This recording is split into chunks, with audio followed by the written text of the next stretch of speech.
I gave them everything, my love, my trust, my patience, only to be discarded like I was nothing. My own parents, the people who were supposed to protect me, stood by as my sister tried to steal my home, my sanctuary, my life. They lied, manipulated, and when confronted, acted like I was the problem. The betrayal burns deep, a wound that will never fully heal. How could they? How could they do this to their own daughter? The morning air carried the scent of salt and sea, mingling with the warmth of my coffee as I stood on the porch of my beach house, watching the waves kiss the shore. 5 years ago, this place had been nothing more than a forgotten wreck, cracked walls, a sagging roof, floors so warped they felt like waves beneath my feet. Everyone told me it wasn't worth saving. They told me I wasn't capable of saving it. But they didn't understand. I wasn't just fixing a house. I was reclaiming something no one had ever handed me, a place of my own, built on my own terms. Every nail I hammered, every tile I laid, was proof that I didn't need permission to create the life I wanted. I, Emma Bennett, was never the favorite, never the golden child. I wasn't the one with the perfect life, the perfect marriage, the perfect connections, but I was the one who worked, who fought, who built something from nothing. And as the sun stretched across the waves, bathing my home in golden light, I had no idea that soon the people who had doubted me would come knocking, ready to take everything I had built. I should have known something was off the moment my mother called. Her voice was too sweet, too urgent. Emma, darling, you need to come home immediately. It's a family emergency. My heart pounded, dread curling in my stomach. My family never called me for emergencies. They barely called me at all. I rushed over, expecting news of a health scare or financial crisis. Instead, I found my sister, Isabel, standing in my living room, twirling my house keys around her finger like a prize. She spun in a slow circle, inspecting my home with an expression that made my skin crawl. This place will be perfect for my wedding, she announced, a satisfied smile stretching across her face. I froze. I'm sorry, what? Isabel grinned as if she'd just gifted me the greatest news of my life. My wedding. Emma, here, the beach views, the rustic charm, exactly what James and I envisioned. The Harrisons are so particular about venues. And when Mom suggested your place, I knew it was meant to be. I turned to my parents, waiting for them to correct her, to laugh, to tell me this was all a joke. But my mother only clasped her hands together. Sweetheart, think about what this marriage means for our family. The Harrisons are political royalty. This is an opportunity for all of us. All of us, except me. I clenched my jaw. No, absolutely not. Isabel scoffed, waving a dismissive hand. Oh, Emma, stop being so selfish. You don't even do anything with this place. I live here, I snapped. I built this house. It's mine. That's when my father spoke. His tone clipped and professional. Actually, Emma, your mother and I spoke to a lawyer. Since we helped you with the mortgage, we have certain rights. My breath left me in a rush. You're lying. He didn't even flinch. My hands shook as I stared at the family who had never once believed in me, now standing in my home, deciding I didn't deserve it. I had been blindsided, betrayed. And they had no idea who they were up against. I felt like I was standing in quicksand. My own family, the people who were supposed to support me, had schemed behind my back, deciding that my home, the house I had spent years saving for and pouring my soul into, was nothing more than a convenient venue for Isabel's wedding. The betrayal burned, but beneath it, something sharper stirred, resolve. I inhaled deeply, forcing my voice to remain steady. You think you can just take my house because you want it for a wedding? My mother sighed as if I was being unreasonable. Sweetheart, you're making this a bigger deal than it is. It's only for a few weeks. Think of how beautiful it will be. You'll be a part of something so much greater than yourself. Greater than myself? I let out a hollow laugh. What's greater about being used? You didn't even ask me. You just assumed I'd roll over. Like always. My father's jaw tightened. Watch your tone, Emma. But Isabel only smirked. Oh, come on. You always act like you don't care about these things. You never wanted the spotlight. And now I do. This wedding means everything to me. To us. She clung to that last word like it gave her power. I folded my arms. And what does my house mean to me? Silence. That was all the answer I needed. I turned on my heel. Walking toward the front door. Enjoy your wedding plans while they last. I called over my shoulder. Because this house isn't yours. And it never will be. Emma, be reasonable, my mother pleaded. You owe this to your sister. I stopped cold. I owe her? I faced them once more. My voice ice cold. You weren't there when I pulled up carpets, patched walls, or stayed up until dawn fixing leaks. I owe her nothing. Then I opened the door wide. You have 5 seconds to leave before I call the police for trespassing. The stunned silence that followed was my first victory. But I knew this wasn't over. They weren't going to give up so easily. And neither was I. I sat on the porch that night, the salty breeze carrying the sound of the waves crashing against the shore. My house, my home, stood behind me. Its worn but sturdy walls holding every hour of sweat and sacrifice I had poured into it. The anger still burned hot in my chest. But beneath it, something else stirred, a steely resolve. I wasn't going to let them take what was mine. Not again, not ever. I had spent years bending, compromising, swallowing my needs for the sake of family peace. Growing up, Isabel had always been the golden child, the one who never had to ask twice. While I had to fight for every inch of acknowledgement, I had taught myself not to expect fairness, to take what little was offered and make the most of it. But not this time. This time, I wasn't going to be the one who backed down. I pulled out my laptop, my fingers flying over the keys as I drafted an email to my lawyer. If my parents were going to twist legalities to justify their claim, I'd make sure they had no leg to stand on. I dug out the title deed, the property tax receipts, the home insurance paperwork, every piece of proof that this house belonged solely to me. My stomach twisted at the thought of a drawn-out fight, of more manipulations, of my parents and Isabel painting me as the selfish, unreasonable one. But I had spent my entire life putting them first. And where had that gotten me? On the verge of losing everything I had built with my own 2 hands. No, not this time. I grabbed my phone and made another call, to a locksmith. By morning, every lock on this house would be changed. They had underestimated me. They had assumed I would cave. But I had spent my life weathering storms, standing alone, rebuilding what others had broken. They thought I was weak. They had no idea how strong I had become. The next morning, I woke with a clear mind and a fire in my chest. The events of the previous day replayed in my head like a bad dream. But it wasn't a dream, it was reality. My family had tried to take what was mine. And they had done it so casually. As if I was just some insignificant obstacle in their way. But I wasn't an obstacle, I was the foundation. I was the one who had built something real while they had coasted on empty privilege and expectation. And today, I was going to prove it. As the locksmith worked on replacing the locks, I scrolled through my phone, pulling up the numbers of contractors, vendors, and event planners that my sister, Isabel, had secretly booked under my name. I spent the next hour making call after call, canceling every single arrangement she had made.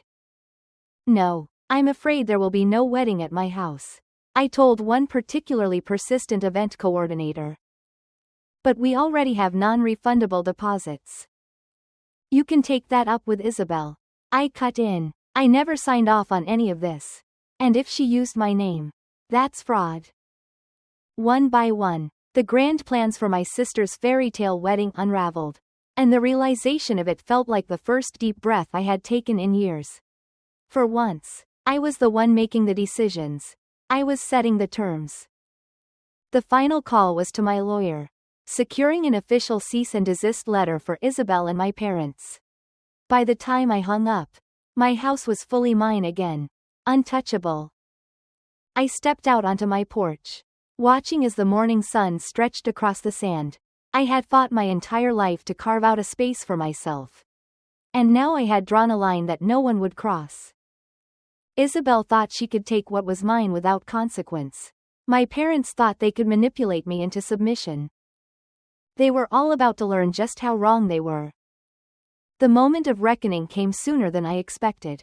By midday, my phone had been ringing nonstop, calls from my parents, my sister, and even a few nosy relatives who had somehow gotten wind of the situation. Each voicemail was more desperate than the last. Isabel's shrill accusations, my mother's faux concern, my father's thinly veiled threats. It was a symphony of entitlement and panic. I ignored them all. Instead, I focused on the email that had just landed in my inbox from my lawyer. The cease and desist order had been served. And with it, a clear message: my home was not a stage for their social ambitions. The official wording was professional and firm, outlining the fraud Isabel had committed, the property rights she had ignored, and the legal repercussions should she try to move forward with her wedding plans. It was perfect. As I sat back in my chair, a slow, satisfied smile spread across my lips. For the first time in my life, I wasn't just reacting to my family's manipulations. I was controlling the narrative. The next few hours passed in a haze of silence.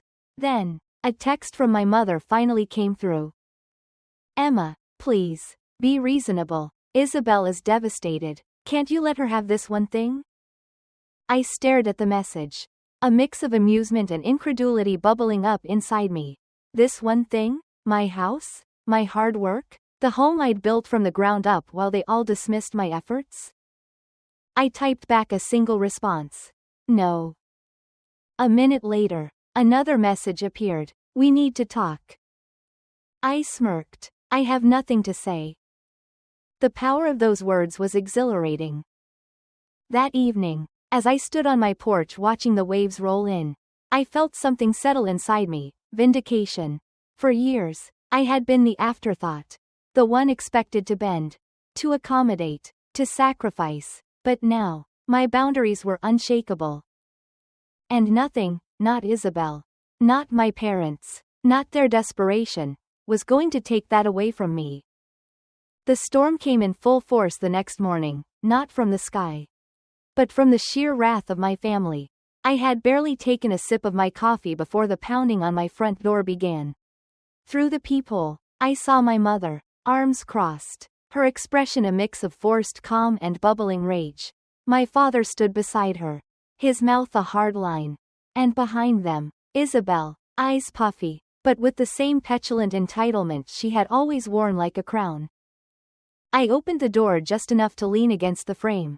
I thought I made myself clear. I said, voice steady. "Emma, this is ridiculous." My mother started, her voice dripping with exasperation.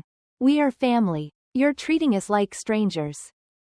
I raised an eyebrow. "You mean the same family that lied to me, tried to steal my home, and forged my signature?" My father's expression darkened. "There's no need for dramatics." I let out a short, bitter laugh. "Dramatics? You let Isabel plan an entire wedding on my property without my knowledge. She forged documents, and now that it's backfiring, suddenly you want to talk. No, you want to negotiate." Isabel sniffled loudly. "Emma, please," she said, her voice softer, calculated. "This wedding is everything to me. James's family, his mother, is furious. If you don't let us fix this, I could lose him." I tilted my head. "So, to be clear, it's not about me, or what you did, or the fact that you tried to take something that didn't belong to you. It's about how this makes you look." She hesitated, then threw up her hands in frustration. "You're being impossible." "No, I'm finally being firm," I corrected her. My father stepped forward, his voice lower now, as if that made it more reasonable. "Emma, if you don't agree to let Isabel have the wedding here, you're going to regret it. We're your family, but you're making enemies." I met his gaze without blinking. Then I guess I'll just have to see what it's like to finally live without them. And with that, I shut the door in their faces. I stood in the center of my home, feeling lighter than I had in years. The echoes of my family's voices had faded, their demands and manipulation now just background noise to the quiet resolve settling in my bones. For the first time in my life, I wasn't shrinking to accommodate them. I wasn't bending, sacrificing, or dimming myself to keep the peace. I had chosen myself, and there was power in that. With a deep breath, I walked through the house, letting my fingertips brush over the wooden beams I had sanded myself. The walls I had painted, the floors I had restored.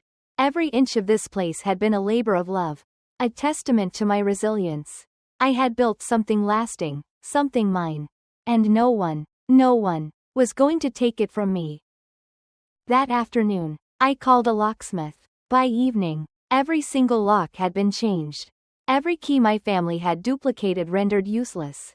I slept soundly for the first time in weeks, knowing there was no way for them to trespass into my space, physically or emotionally. The next morning, I poured myself a cup of coffee and sat on the porch, watching the sun rise over the ocean.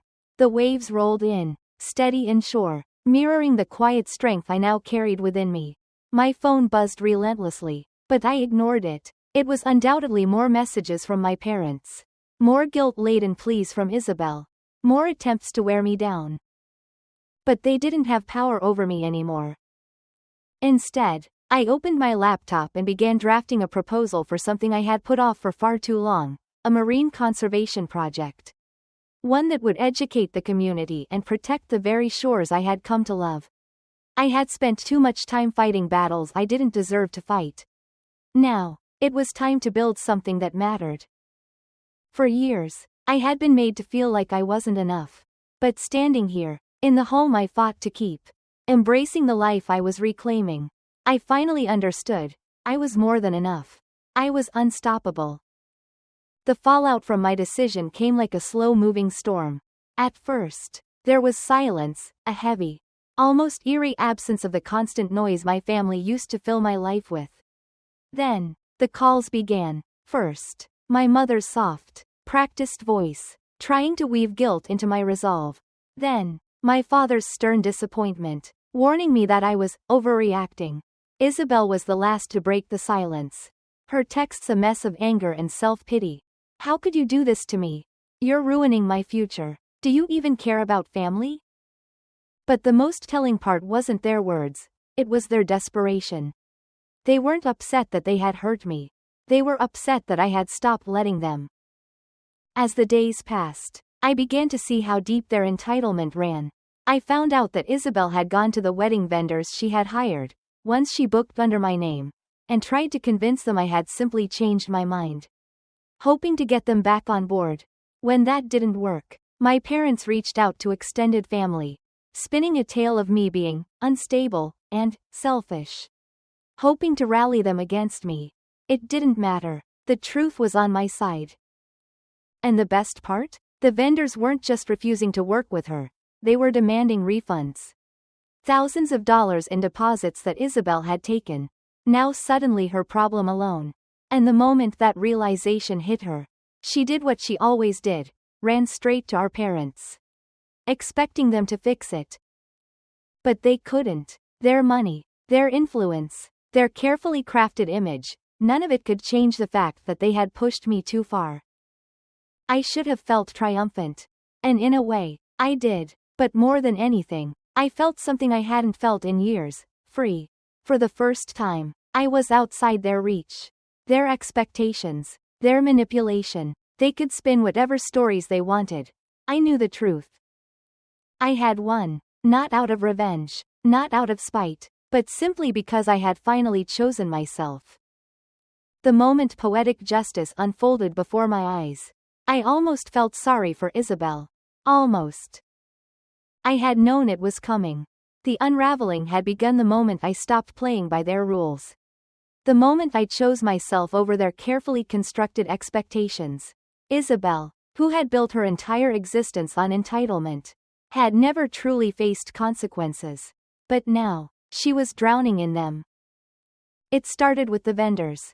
One by one, they pulled out, refusing to be part of an event built on deception.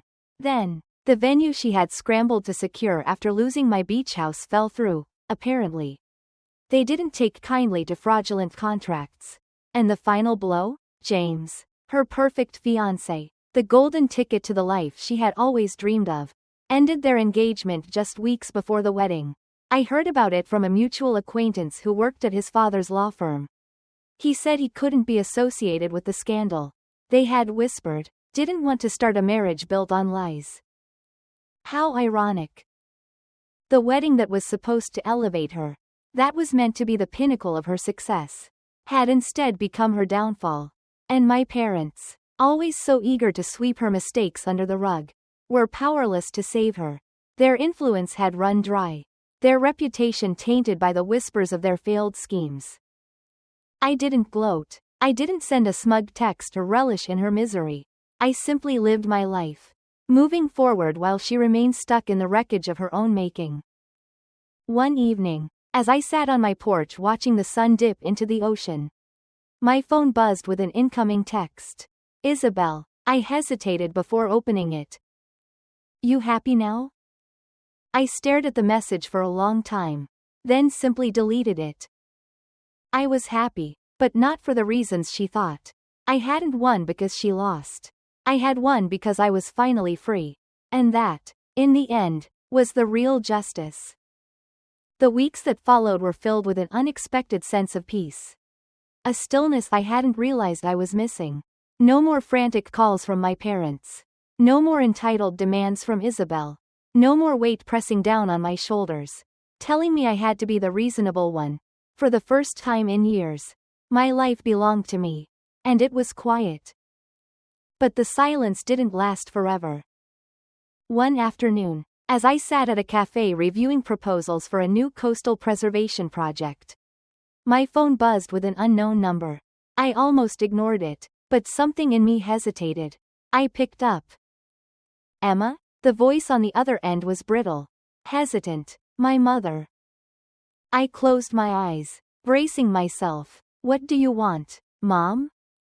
She hesitated, as if the weight of what she was about to say was too much for her to hold. Your father had a heart attack. I felt the words settle over me like a heavy fog. My fingers tightened around the coffee cup. My heart beat a slow, steady drum. Is he?